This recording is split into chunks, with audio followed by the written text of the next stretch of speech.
A'udzu billahi minasyaitonir rajim. Bismillahirrahmanirrahim.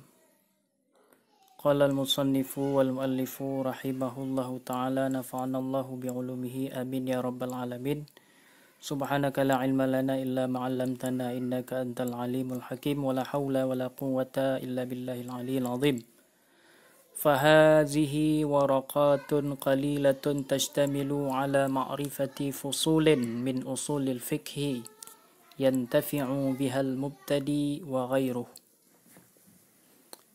Maka bermula ini itu beberapa lembaran yang sedikit yang mencakup kepada pengenalan fasal-fasal di dalam ilmu usul fiqh yang mudah-mudahan bermanfaat dengan mengenalnya fasal-fasal tersebut oleh si mubtadi dan lainnya si mubtadi. Jadi oleh musannaf di sini mengatakan ini adalah satu karangan, yaitu beberapa lembaran-lembaran yang sedikit, yang di dalam lembaran-lembaran ini tercakup kepada pengenalan-pengenalan tentang fasal-fasal yang ada di dalam ilmu usul fikih, yang mudah-mudahan ini semua bisa bermanfaat bagi mubtadi dan lainnya si mubtadi. Kemudian coba kita lihat ke dalam hasyiah, yaitu hasyiah Syekh Ahmad Ad-Dimyati pada qauluhu fahazihi. Qauluhu fahazihi in kanatil khutbatu qabla ta'lif fal isyaratu ila ma fi zihni.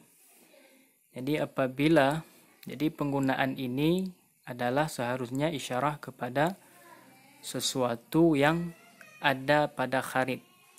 Nah, namun di sini kata musannaf, jika ada khutbah tersebut sebelum ditulis, sebelum dikarang oleh musannaf, maka mengisyarah dengan kalimat hadhihi, dengan kalimat ini adalah itu isyarah kepada barang yang ada di dalam zihin, kepada sesuatu yang ada dalam hati ataupun dalam pikiran musannaf. Artinya mufassalu hazal mujmal waraqatun, yang terperinci, artinya yang terperinci, yaitu ini yang mujmal. Yang mujmal yaitu yang tertulis di dalam tulisan warakat-warakat tersebut, di dalam lembaran-lembaran tersebut. Wa in kanat ba'da ta'lifi fa imma an takuna ila ma fi zihni. Namun apabila adalah warakat tersebut sebelum ta'lif, sebelum ditulis, maksudnya setelah ditulis, wa in kanat ba'da ta'lifi, dan jika ada warakat tersebut setelah ditulis. Jadi oleh musannaf mengatakan hazihi fahazihi setelah ditulisnya kitab warakat, maka fa imma an takuna ila ma fi zihni, maka isyarah kalimat hazihi tersebut ada kala kepada sesuatu yang ada di dalam zihin musannaf. Wa imma an takuna ila ma fil kharit, dan ada kala kepada barang yang ada pada kharit, pada kenyataan, artinya tulisan-tulisan tersebut. Jadi isyarah hazihi ini dia ihtimal. Nah, oleh musannaf mengisyarah dengan kalimat hazihi jika memang isyarah hazihi tersebut setelah ditulisnya, sebelum ditulisnya warakat, maka isyarah sesuatu yang ada di dalam zihin. Apabila mengisyarah dengan hazihi adalah setelah menulisnya warakat, maka mengisyarah kepada zihin ataupun kepada kharit, yaitu kepada tulisan-tulisan warakat tersebut. Kemudian kita lihat lagi pada qauluhu warakat, pada kata musannaf warakatun.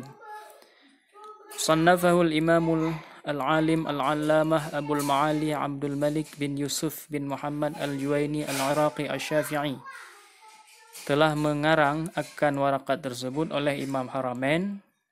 Beliau adalah seorang ulama yang sangat banyak ilmunya, yang kunyah beliau dengan Abul Ma'ali, nama beliau Abdul Malik, anak daripada Yusuf, anak daripada Muhammad, yang dinisbatkan kepada Juwaini di negeri Iraq dan juga dinisbahkan kepada mazhab Syafi'i. Wulida sanatu 19 wa 400, yang dilahirkan pada tahun 419. Jawaza bi Makkah wal Madinah 4 sinina yufta wa yajma'u turuq Syafi'i. Yang bolak-balik di negeri Mekah dan Madinah selama 4 tahun.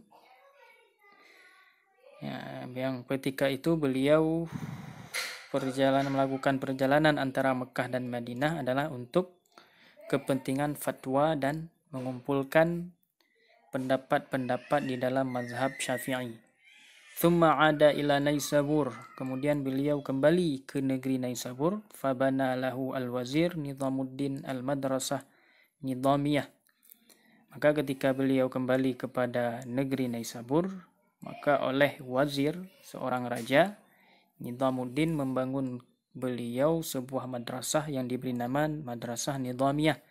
Fa khataba biha wa jalasa lil wa'dhi wal munadarah. Maka beliau pun menetap di madrasah tersebut sebagai pimpinan dan sebagai khatib, duduk di situ sebagai pemberi nasihat dan juga melakukan munadarah, yaitu pembahasan-pembahasan tentang ilmu. Wa mata sanatu samanen wa sab'ina wa 400. Kemudian beliau wafat pada tahun 478. Fa umruhu nahwu 59 sanah. Maka umur beliau adalah sekitar 59 tahun.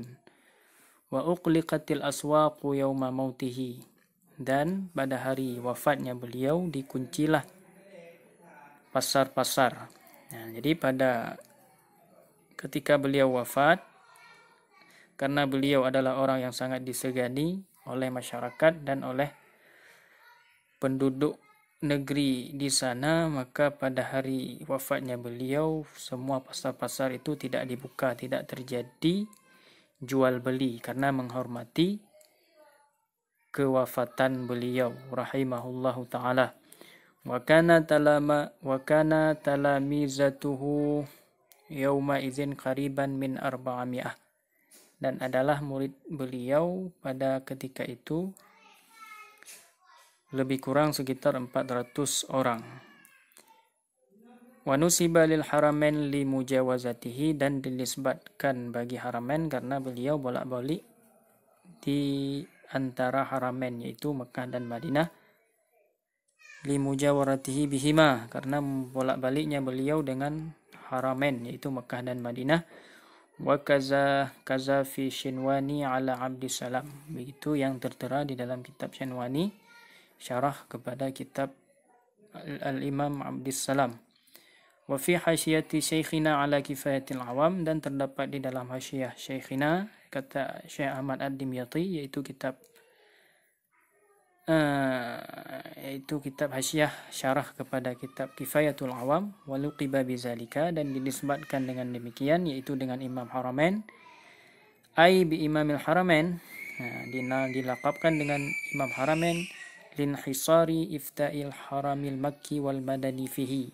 Kenapa? Karena beliau inhisar, terringkas fatwa beliau hanya kepada negeri Mekah dan Madinah saja. Makanya dilakab dengan Imam Haramain, yaitu imamnya Mekah dan Madinah. Summa inna qawluhu waraqatun fihi majaz Kemudian pada kata-kata warakat di situ terdapat atau terkandung majas alaqatul mujawarah, yang menjadi alaqahnya adalah mujawarah, wa huwa ala takdiri mudhaf, dan bermula dianya itu di atas mentakdirkan mudhaf, ai zatu warakat. Jadi pada kata-kata warakat di situ sebenarnya ada mudhaf, yaitu zatu warakatin, kemudian dibuangkan mudhafnya sehingga di situ terjadi majas, yaitu al majas bil khasfi, majas dengan pembuangan.